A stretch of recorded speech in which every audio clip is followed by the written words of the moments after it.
Hey guys, Shanky here. Today I'm going to show you a storage system that'll make life easier for everyone playing Satisfactory. The storage system has an inbuilt item sorting system, along with an overflow handling system, and a way to pull items from the storage to build other factories around the main hub without too much complexity. So let's get started. So this is the layout of the facility. The 3x4 in orange will be the space for the main hub. The white and yellow spaces are the spaces for the storage towers. Each space is a different item. The green space is where we will build the Awesome 6. Those are to manage the overflow. Now, depending on the amount of item you have being produced and the variety of items whose production you've automated, the size of the facility can vary quite a bit. Also, growth of your factories need to be considered. With all that in mind, this facility needs to be expandable. It's your choice where you want to expand to. As your variety increases, you want to expand the facility to the left or right for increasing the number of storage towers. If your total production increases, you want to increase the number of storages per tower. So in our case, let's say you choose to expand to the right. It's important that you choose this direction before you build, because the direction of flow of the incoming goods will be in that direction for both sides. Also, this building is going to be pretty tall, and as your factory grows, it's only going to get taller. So make sure the factory isn't in the Manta's flight path. Don't make the same mistake I did.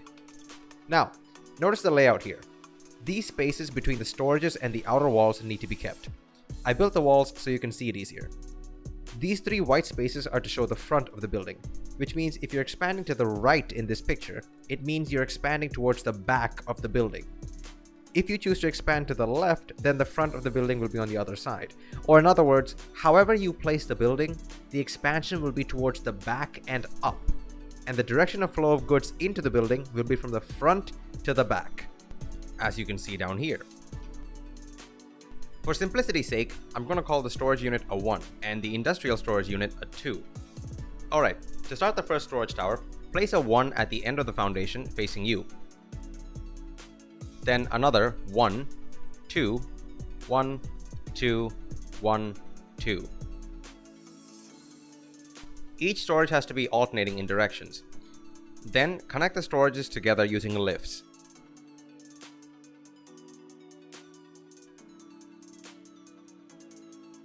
Notice the positions of the sockets that I've left free here. Those will be used for inputs and outputs. The sequence of storage units is like this. The first 2 units will always be 1. Then you can alternate between 2 and 1. Remember that the storages have to be placed in alternating directions as well, with the first storage facing the inside of the building. Now I'm going to build 2 more towers right beside this one. For the sake of shortening the video length, I'm not going to show you the entire build. I'm only going to be showing you the patterns, which will be repeated throughout. Also remember, each storage tower is for a single item. Now we're going to move to the back of the tower. Here we will build the input and sorting system. We're going to draw conveyors through the lines of sockets here. For that, we'll first make the single wall conveyors. To get the alignment right, it's 2 normal walls followed by a single wall conveyor. There's a minor change that needs to be made here, and that is this single wall conveyor and the ones that will come after it must be shifted to the right by 1 space. I only realized the flaw while I was editing it. For the sake of preventing confusion, I recommend not building along with me until you watch the whole video one time through. You'll be able to understand why this change had to be made as you go through the video. Use that sequence all the way to the top of your building. Then connect the 2 sides together. Throughout this build, you want to use the fastest conveyor you have unlocked.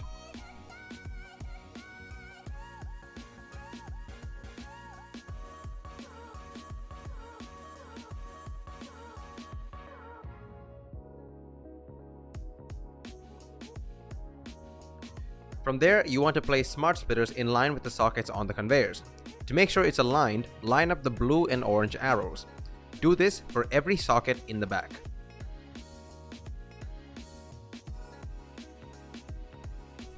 Now, for setting up the smart splitter, keep the forward direction as any undefined, and the direction away from the storage unit as overflow. As for the one towards the storage, choose any item you want. But remember, a storage tower is only for 1 item, so all the other smart splitters in that tower need to have the same item assigned.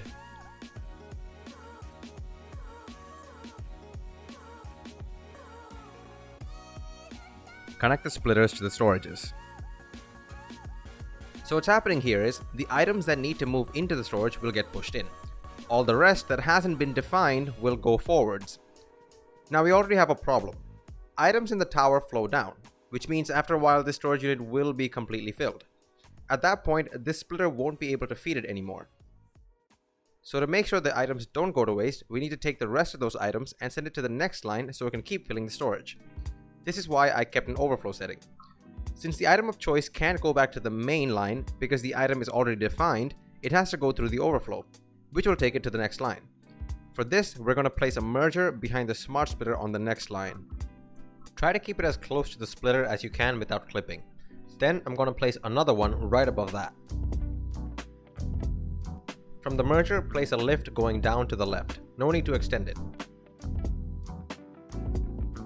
From that lift, put another lift connecting the splitter.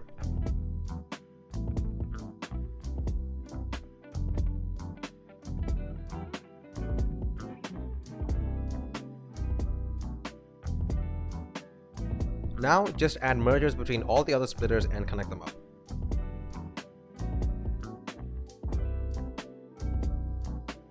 Now let's build the overflow system. So to start, go to the uppermost single wall conveyor, go one down and place 3 walls beside it. Then add foundations on top.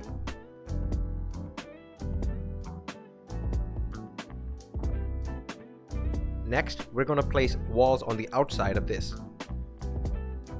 And then in line with the first splitter, place an awesome sink. From here, you can just align the next sink and go on placing them. You should see that every other smart splitter is connected up. Then we're going to build walls going up so that it covers the clearance of the first sink, and then place more foundations. Here we'll place the sinks for the other splitters that we missed.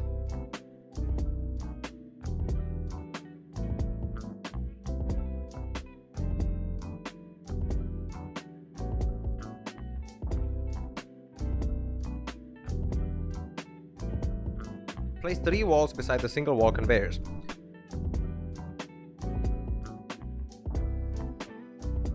Add foundations to create a floor.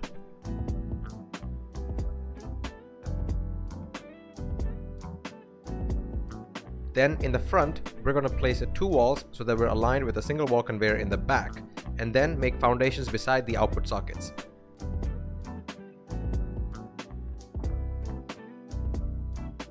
We're going to do that for the next floor too. Next, take conveyors from the sockets, curve them, and place them right in between the 2 foundations so that it is facing towards the back.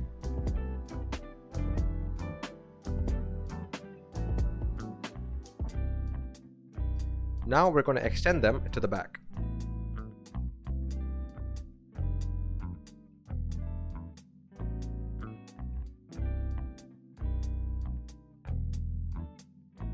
Come to the back and extend the conveyor so that they're just on the edge of the foundation.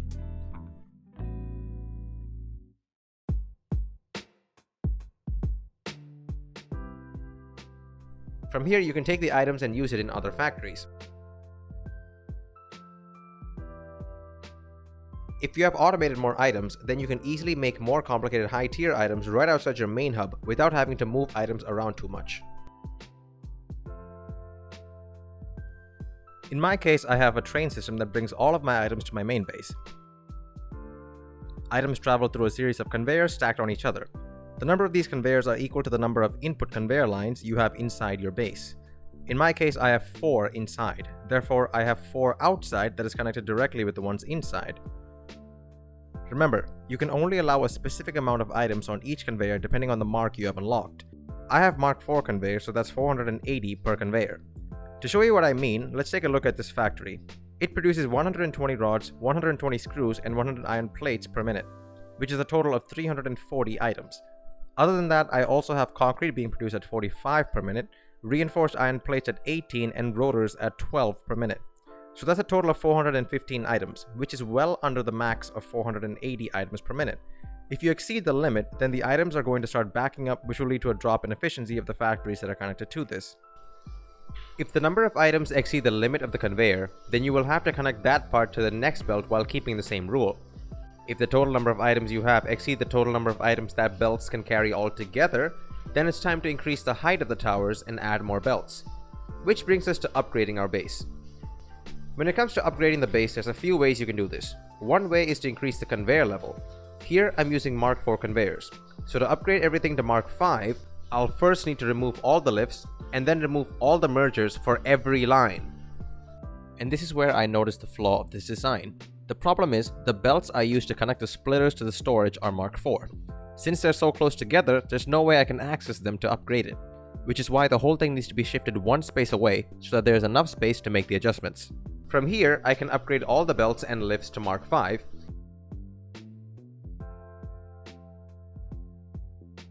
replace the mergers, and then reconnect the lifts with the new Mark 5. Another way is to increase the height of the storage towers. To increase the storage towers, you first need to add storages. Since the last one on top is a 2, we'll add a 1 and then a 2. Then connect them both up so that they become part of the tower.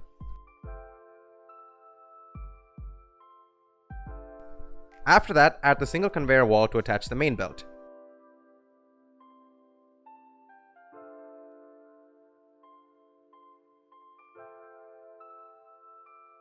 And then place the splitters, assign them, connect to the storage, add mergers, and finally lifts.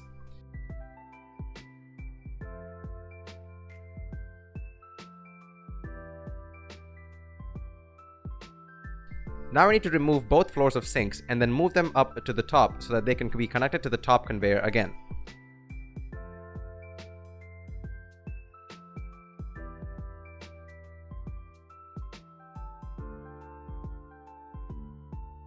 This has to be done each time you increase the tower height. If you plan to increase the height, then it's better if you add at least 2 or 3 conveyors worth. Otherwise, you'll need to move the sink up again and again.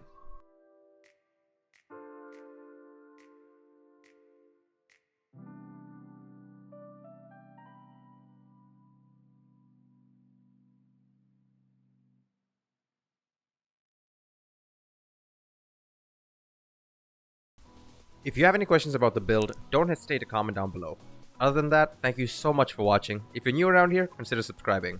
I'll be posting more videos on designs and other tutorials in Satisfactory in the days to come. See you later!